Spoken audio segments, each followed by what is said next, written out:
qui a développé la richesse du pays? C'est la population du pays qui a fait cela, oui. Ce qui motive notre joie, c'est la grande voix du peuple éduqué par Verdemin. Depuis quelques années, une nouvelle réalité s'impose dans plusieurs pays africains. Le crédit score ou notation de crédit. Grâce aux données recueillies par les banques, les opérateurs de téléphonie mobile et les plateformes de services financiers numériques, chaque citoyen peut désormais être évalué selon sa capacité supposée à rembourser un prêt. Derrière cette innovation technologique se cache une promesse séduisante: faciliter l'accès au crédit, même pour les personnes qui ne disposent pas de garantie traditionnelle. En théorie, le principe est simple. Plus vous remboursez vos emprunts à temps, plus votre crédit score est élevé, je dirais accéder facilement à de nouveaux financements.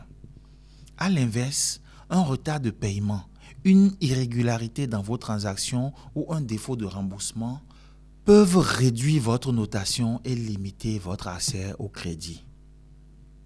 Ce qu'on vit aujourd'hui avec nos systèmes de téléphonie mobile. Pour les établissements financiers, ce système permet de réduire les risques et d'élargir leur clientèle. Pour certains entrepreneurs ou petits commerçants, il constitue effectivement une porte d'entrée vers des financements auparavant inaccessibles.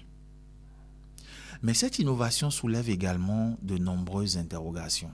Dans plusieurs pays africains, les crédits accordés via les banques ou les services de mobile money s'accompagnent de coûts élevés. Selon les produits, les frais de commission et les taux appliqués peuvent représenter 10% ou davantage, même si les conditions varient selon les pays, les établissements et les types de prêts. Pour des ménages aux revenus modestes, ces coûts peuvent rapidement devenir une lourde charge. Oui, le paradoxe est alors évident. Ceux qui disposent des revenus les plus faibles payent souvent le crédit le plus cher. Lorsque les remboursements deviennent difficiles, le score diminue. Lorsque le score diminue, l'accès au crédit devient plus compliqué ou plus coûteux. Ainsi se crée parfois un cercle vicieux où la pauvreté alimente l'endettement et l'endettement entretient la pauvreté. À cette réalité financière s'ajoute une autre question, celle des données personnelles. Les habitudes de consommation, les paiements numériques, les transactions quotidiennes et parfois d'autres informations issues des services mobiles contribuent à construire un profil financier.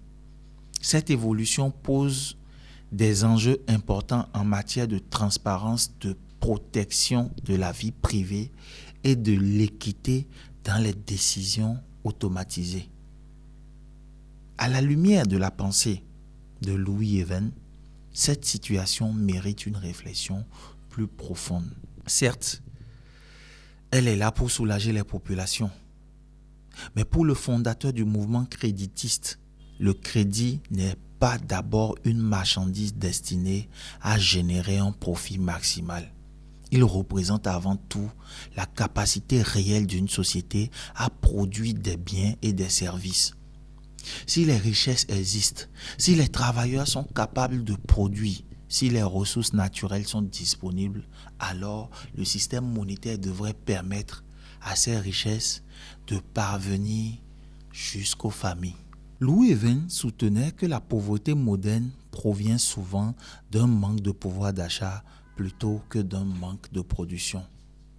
Dans cette perspective, contraindre les populations à s'endetter pour satisfaire leurs besoins essentiels révèle un déséquilibre entre la richesse réelle de la société et les revenus effectivement distribués. La démocratie économique propose alors une approche différente. Elle affirme que l'économie doit servir l'homme et non l'inverse. Le crédit devrait favoriser la production, soutenir les initiatives utiles et répondre aux besoins de la population sans enfermer les personnes dans une spirale permanente d'endettement. Cette vision ne rejette pas l'innovation financière ni les outils d'évaluation du risque. Elle invite toutefois à poser une question essentielle.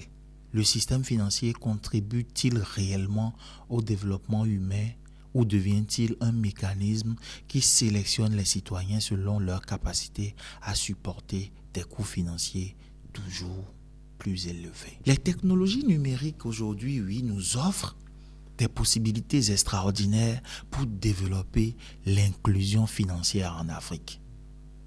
Mais elles doivent s'accompagner de règles garantissant la transparence, la protection des consommateurs, des conditions de crédit responsables et une concurrence saine entre les acteurs du secteur. Le crédit score peut être un outil utile lorsqu'il facilite l'accès au financement et encourage une gestion responsable. Mais il peut aussi devenir un facteur d'exclusion si les coûts du crédit sont excessifs ou si l'évaluation financière enferme durablement les personnes les plus vulnérables.